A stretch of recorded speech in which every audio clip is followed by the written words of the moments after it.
বাগেরহাট ৩ আসনে নিজ এলাকায় ভোট দিলেন গাজী তামিম। বিস্তারিত থাকছে বাগেরহাট থেকে এইচ নান্টুর প্রতিবেদনে।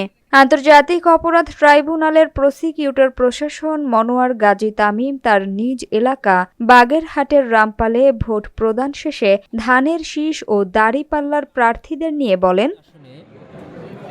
যে দুজন প্রার্থী আছেন, একজন অ্যাডভোকেট শেখ আব্দুল ওয়াদুদ আর একজন ডক্টর শেখ ফরিদুল ইসলাম, আমি ব্যক্তিগতভাবে মনে করি যে এই দুজন প্রার্থী প্রত্যেকটি মানুষের কাছে গ্রহণযোগ্য ব্যক্তি। তারা কেউ কেউ তাদের কাজের মাধ্যমে, কেউ কেউ তাদের জনপ্রিয়তার মাধ্যমে মানুষের আস্থা অর্জন করতে পেরেছেন এই লম্বা সময় ধরে। সেজন্য এখন পর্যন্ত এই দুই রাজনৈতিক প্রতিপক্ষের মধ্যে কোনো অপ্রীতিকর ঘটনা ঘটেনি। যেটা ঘটেছে সেটা বিচ্ছিন্ন ঘটনা এবং সেটা তাদের ব্যক্তিগত আক্রোশের কারণে। এই কারণেই এই আসনে এখন পর্যন্ত শান্তিপূর্ণভাবে নির্বাচন হচ্ছে এবং এই চেহারা সারা দেশেই।